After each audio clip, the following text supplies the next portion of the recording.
अस्सलाम वालेकुम स्टूडेंट, सब कैसे हैं? उम्मीद है आप सब ठीक होंगे। चलिए स्टार्ट करते हैं बेनिफिशियल बैक्टीरिया को।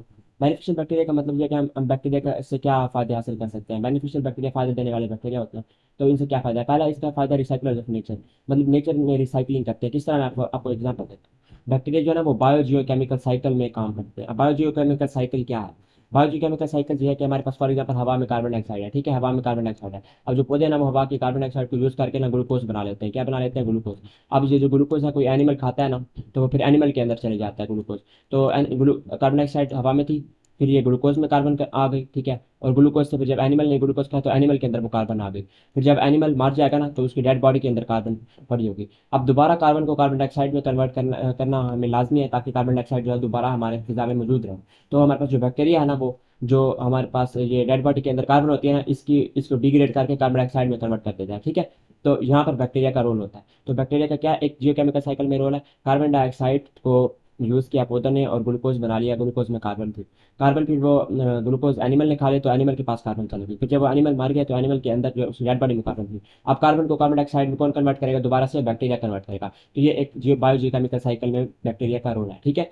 तो इस तरह ये जो एलिमेंट्स होते हैं जैसे कि कार्बन है, इनको टू एंड फ्रो मूव कराना ऑर्गेनिज्म और इन्वायरमेंट में, मतलब कि इन्वायरमेंट में किस तरह आती है ये बैक्टीरिया ने ऑर्गेनिज्म से दोबारा इन्वायरमेंट में कार्बन डाइऑक्साइड को कन्वर्ट कर दिया था। तो इन्वायरमेंट और ऑर्गेनिज्म के दरमियान मूवमेंट करवाने के लिए बैक्टीरिया का काम होता है। इसके अलावा नाइट्रीफाइंग बैक्टीरिया और डीनाइट्रीफाइंग बैक्टीरिया, नाइट्रोजन साइकिल, ये मैंने अभी आपको कार्बन साइकिल की एग्जांपल दी थी। अब मैं आपको नाइट्रोजन साइकिल के बारे में बताता हूँ।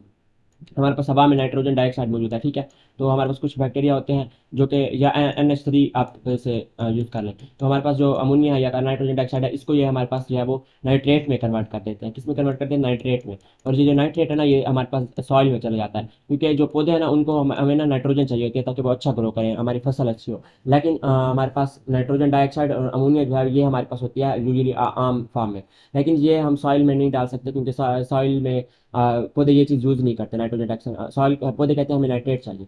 तो फिर सॉइल के अंदर हमें नाइट्रेट चाहिए होता है, तो पौधे जो है वो नाइट्रोजन डाइऑक्साइड और NH3 को हमारे पास नाइट्रेट में कन्वर्ट करते हैं और फिर नाइट्रेट जो है वो सॉइल में चला जाता है। तो फिर ये इस सॉइल से जो दोबारा जो है वो प्लांट्स जो है वो दोबारा से इसको यूज़ करके अपनी खुराक बनाते हैं, ठीक है। इसको हम कहते हैं नाइट्रिफिकेशन के, अमोनिया और नाइट्रोजन डाइऑक्साइड का या नाइट्रोजन का नाइट्रेट में कन्वर्ट होना, इसको हम कहते हैं नाइट्रिफिकेशन। और डीनाइट्रिफिकेशन यह है कि नाइट्रेट का दोबारा से फिजा में जाना। तो नाइट्रेट जब दोबारा फिजा में जाती है, इसका काम भी बैक्टीरिया करता है, दोबारा से नाइट्रेट जो है वो नाइट्रोजन डाइऑक्साइड और NH3 की फॉर्म में आ जाएगी। तो हुआ ये क्या है, नाइट्रोजन को बैक्टीरिया ने नाइट्रेट में कन्वर्ट कर दिया जी, और इसका नाम था नाइट्रीफाइंग बैक्टीरिया। तो उसके बाद हमारे पास जो नाइट्रेट है इसको दोबारा से नाइट्रोजन में कन्वर्ट करने के लिए डीनाइट्रीफाइंग बैक्टीरिया ने काम किया।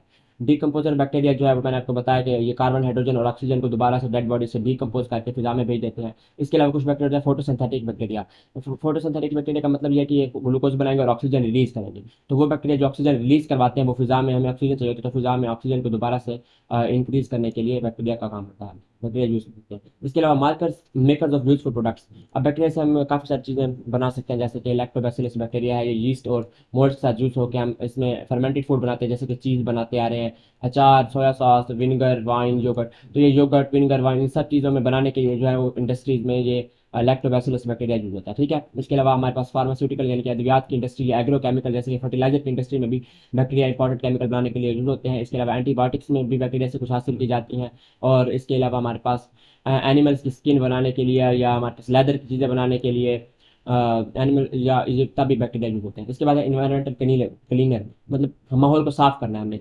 तो माहौल साफ इतना आसानी से नहीं होता, क्योंकि इसके लिए भी हमें डिग्रेडेशन चाहिए होती है, मतलब जो ख़राब चीज़ें हैं उनको दोबारा से तोड़ फोड़ करके नॉर्मल चीज़ों में कन्वर्ट करना होता है। तो ये काम भी बैक्टीरिया करते हैं। जैसे कि हमारे पास पोल्यूटेंट होते हैं फिजा में, खतरनाक केमिकल्स या पोल्यूटेंट्स होते हैं, फॉर एग्जाम्पल किसी इन्वायरमेंट में खतरनाक केमिकल है तो हम उस खतरनाक इन्वायरमेंट में बैक्टीरिया छोड़ देंगे जो कि उन खतरनाक केमिकल को नॉर्मल केमिकल्स में कन्वर्ट कर देते हैं। इसके अलावा सिटी सीवेज, जैसे कि शहर का गंदा पानी है, सीवेज का पानी है, तो वो खतरनाक होता है, उससे बीमारियां काज होती है। लेकिन अगर हम उसके अंदर कुछ खास बैक्टीरिया डाल दें तो वो हार्मलेस हो जाता है पानी, ठीक है। इसके अलावा हमारे पास बैक्टीरिया हाइड्रोकार्बन को, पेट्रोलियम के अंदर हाइड्रोकार्बन होते हैं उनको डाइजेस्ट कर देते हैं। ये हाइड्रोकार्बन कुछ खतरनाक होते हैं, तो बैक्टीरिया पेट्रोलियम के अंदर जो हाइड्रोकार्बन है खतरनाक, उसको नॉर्मल कर देते हैं। इसके अलावा हमारे पास these bacteria use to clean up soil spills. Oil spills मतलब कि जो ऑयल से ऑयल ऑयल स्पिल्स का मतलब है खतरनाक ऑयल आप कर सकते हैं। ऑयल स्पिल्स का मतलब है कि खतरनाक ऑयल आप कर लें, ठीक है। तो इसके अलावा इंडस्ट्रियल टॉक्सिक वेस्ट है, फॉर एग्जाम्पल एक इंडस्ट्री है, वहाँ से खतरनाक केमिकल रिलीज होते हैं। जब कोई हम चीज़ बनाते हैं प्लास्टिक की तो खतरनाक केमिकल रिलीज होते हैं, इस केमिकल को भी खत्म करने के लिए बैक्टीरिया यूज होते हैं। तो ये इतना इंपॉर्टेंट नहीं है कंसेप्ट, ये बस आपने इसको रट्टा लगा लेना है और इसकी दो तीन चार बातें याद रखनी है। बायो पेस्टिसाइड, पेस्टिसाइड का मतलब ये है कि हम जो पेस्ट होते हैं ना फसलों के ऊपर खतरनाक कीड़े मकोड़े होते हैं उनको मारने के लिए हम बैक्टीरिया को यूज़ करते हैं। ठीक है, जैसे कि हमारे पास बैसिलस, ये जो बैक्टीरिया इसका नाम याद कर लें, ये ग्राम पॉजिटिव सॉइल डेवलिंग बैक्टीरिया है। ठीक है, सॉइल डेवलिंग का मतलब ये रेत के अंदर या हमारे पास जो मिट्टी है उसके अंदर रहता है और हमारे पास जो खतरनाक कीड़े मकोड़े हैं उनको ये खत्म करता है। ठीक है, कुछ इन्वायरमेंट फ्रेंडली बायोपेस्टिसाइड्स भी होते हैं लेकिन इनका इंसानों पर कोई इफेक्ट नहीं होता। वाइल्ड लाइफ पोलिनेटर भी, बेनिफिशियल इंसेक्ट्स भी होते हैं। मैंने के कुछ वो कहता है कि कीड़े मकोड़े ना इंसानों के लिए फायदेमंद भी होते हैं। अच्छा, research and technology tools, bacteria जो है ना वो कहता है कि बैक्टीरिया को आसानी से इसका डीएनए वगैरह चेंज करके ना इससे काफ़ी सारी चीज़ें बनाई जाती है। मैंने आपको इंसुलिन की एग्जांपल दी थी, एक बैक्टीरिया है उसके अंदर हमारे पास इंसुलिन प्रोड्यूस करनी है हमने, तो उसके प्लाज्मिड के अंदर चेंज कर देंगे, उसको डीएनए के अंदर चेंज कर देंगे, फिर वो बैक्टीरिया हमारे पास इंसुलिन प्रोड्यूस करना स्टार्ट कर देगा। वो इंसुलिन हम फिर इंजेक्शन की फॉर्म में डायबिटीज़ के पेशेंट को यानी कि शुगर के मरीजों को देंगे। ठीक है, इसके अलावा ये आ, बस ये फंक्शन ऑफ जीन और एंजाइम का भी पता लगाया जा सकता है कि फॉर एग्जाम्पल हम हमारे पास ना एक जीन हासिल हुआ, हम पता करना चाहते हैं कि इस जीन का क्या काम है। हम क्या करेंगे, इसको बैक्टीरिया के अंदर ना इनकॉर्पोरेट कर देंगे, बैक्टीरिया के अंदर इस जीन को डाल देंगे, फिर बैक्टीरिया ने जो चीज़ बनाएगा ना हमें पता चलेगा अच्छा इस जीन का काम ये है कि ये वाली चीज़ बनाना।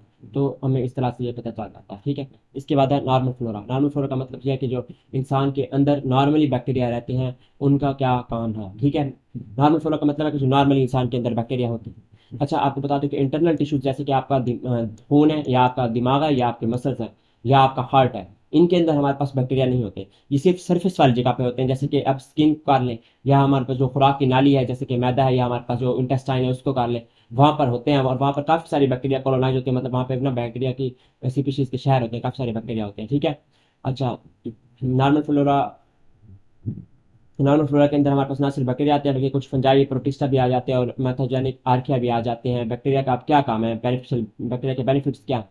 अच्छा, वो कहते हैं कि ना जो बैक्टीरिया और इंसानों का आपस में रिलेशन है ये म्यूचुअलिस्टिक रिलेशन है। नॉर्मल फ्लोरा की बात करूँ, म्यूचुअलिस्टिक का मतलब ये है कि इंसान बैक्टीरिया को फायदा देता है और बैक्टीरिया इंसान को फायदा देता है। फॉर एग्जाम्पल, इंसान ना बैक्टीरिया को कहता है कि मैं आपको न्यूट्रिएंट्स दूंगा। अब जब इंसान खाना खाता है ना तो उसका कुछ हिस्सा बैक्टीरिया खा जाता है, तो बैक्टीरिया को अपनी खुराक मिल जाती है। और उसके अलावा स्टेबल इन्वायरमेंट देता है, मतलब बैक्टीरिया को सेफ रखता है और टेम्परेचर भी इंसान उसको कांस्टेंट देता है 37 का, उसको प्रोटेक्ट भी करता है खतरनाक चीज़ से, और उसको ट्रांसपोर्ट भी इंसान करता है, इंसान के अंदर होती है उसकी ट्रांसपोर्ट। ठीक है, अब वो बैक्टीरिया इंसानों को क्या फायदा देता है, ये तो आप उनको मैंने बता दिया कि बैक्टीरिया को इंसान क्या फायदा देता है। एक इन्वायरमेंट स्टेबल करता है, उनको नॉर्मल टेम्परेचर देता है, उनको प्रोटेक्ट करता है, उनको ट्रांसपोर्ट करता है। लेकिन बैक्टीरिया का क्या फायदा है, वो इंसान क्या फायदा देता है? तो synthesis of vitamin, vitamin B 12 और लैक्टिक, विटामिन बी 12 जो है और कुछ लैक्टिक एसिड बैक्टीरिया और विटामिन के, ये इंटेरिक बैक्टीरिया प्रोड्यूस करते हैं। इंटेरिक बैक्टीरिया का वो मतलब वो बैक्टीरिया हैं जो कि आपकी इंटेस्टाइन के अंदर होते हैं। तो इंटेस्टाइन के बैक्टीरिया विटामिन के प्रोड्यूस करते हैं, विटामिन बी 12 प्रोड्यूस करते हैं, और कुछ lactic acid bacteria vitamin B, दूसरे विटामिन बोलते हैं B 1 2 3 B 4, sorry B 1 2 3 B 5 और बी 6 और बी 12 और बी 9, इतने सारे बी के विटामिन होते हैं। तो ये बी 12 और विटामिन के और सर्टेन बी और भी बैक्टीरिया बी विटामिन जो है वो प्रोड्यूस करते हैं। इसके अलावा हमारे पास ये विटामिन जो हैं वो अब्जॉर्ब हो जाते हैं और फिर बॉडी के अंदर चले जाते हैं। ठीक है, और अगर ज़्यादा विटामिन हो गया हमारे पास तो ये उन बैक्टीरिया उन विटामिन को ख़त्म भी कर सकते हैं। तो बैक्टीरिया का क्या काम है, एक तो विटामिन को बनाना, और दूसरी बात अगर ज़्यादा विटामिन आ गया तो उनको ख़त्म करना। प्रिवेंट कॉलोनाइजेशन बाई पैथोजेंस, अब ना कोई खतरनाक बाहर से बैक्टीरिया आया ना खतरनाक, तो जो हमारे नॉर्मल बैक्टीरिया है ना हमें उन खतरनाक से बचाते हैं। किस तरह बचाते हैं, फॉर एग्जाम्पल हमारे पास ना ये एक खतरनाक बैक्टीरिया है और ये एक नॉर्मल बैक्टीरिया है। तो जो हमारे पास खुराक आई है, ठीक है, इंसान ने कोई खाना खाया है तो खुराक आई है। अब ये वाला बैक्टीरिया भी इस खुराक को खाना चाहता है, ये वाला बैक्टीरिया भी, लेकिन जो नॉर्मल है ये इस खुराक को खा लेगा। तो जब ये नॉर्मल बैक्टीरिया इस खुराक को खा लेगा तो ये खुराक इसके लिए ना खतरनाक बैक्टीरिया के लिए नहीं बचेगी। तो इस तरह ये खतरनाक बैक्टीरिया मर जाएगा खुराक की कमी की वजह से। ठीक है, तो इसके अलावा हमारे पास अटैचमेंट साइट्स के लिए भी जो है वो यूज़ होता है। फॉर एग्जांपल देखिए हमारे पास ना एक जगह है हमारे पास इंटेस्टाइन में, ठीक है, यहाँ पर ये सेफ घर है। फॉर एग्जांपल जो इस घर में अटैच हो गया ना वो सेफ हो जाएगा। तो नॉर्मल बैक्टीरिया जल्दी से जाके इस घर को ऑक्यूपाई कर लेता है ताकि खतरनाक बैक्टीरिया इस जगह पर अटैच ना हो पाए, तो इस तरह भी खतरनाक बैक्टीरिया मर जाते हैं। ठीक है, इसके अलावा हमारे पास जो नॉर्मल बैक्टीरिया ये खतरनाक कुछ ऐसे केमिकल्स भी प्रोड्यूस करते हैं जो कि खतरनाक हमारे पास बैक्टीरिया को मार देते हैं। नॉर्मल बैक्टीरिया कुछ खतरनाक बैक्टीरिया के खिलाफ केमिकल्स प्रोड्यूस करते हैं, ये केमिकल जाके इन खतरनाक बैक्टीरिया को मार देते हैं। ठीक है, अच्छा, अब एंटीजन का कंसेप्ट ये है कि आपकी बॉडी के अंदर नॉर्मल आर्मी है, लेकिन वो आर्मी सिर्फ तभी एक्टिवेट होती है जबकि जब हमारे पास एक एंटीजन हमारे पास मौजूद हो। ठीक है स्टूडेंट, आपकी आर्मी तभी एक्टिवेट होगी जब उसको एंटीजन मिलेगी। ठीक है, अब हमारी जो नॉर्मल बैक्टीरिया ये एंटीजन प्रोड्यूस कर देते हैं। ठीक है, एंटीजन प्रोड्यूस कर देते हैं। अब हमारी जो बॉडी की आर्मी है वो एक्टिवेट हो जाती है, और वो और अगर कोई पैथोजन आ जाए ना तो इस एंटीजन को देखती है और फिर वो एक्टिवेट हो जाती है। अब ये एक्टिवेटेड है। अब अगर कोई खतरनाक केमिकल है, खतरनाक बैक्टीरिया है, तो ये एक्टिवेटेड आर्मी जो है वो उसको मार देगी। तो हमारी आर्मी को एक्टिवेट करने के लिए भी नॉर्मल फ्लोरा का काम होता है। ठीक है स्टूडेंट्स।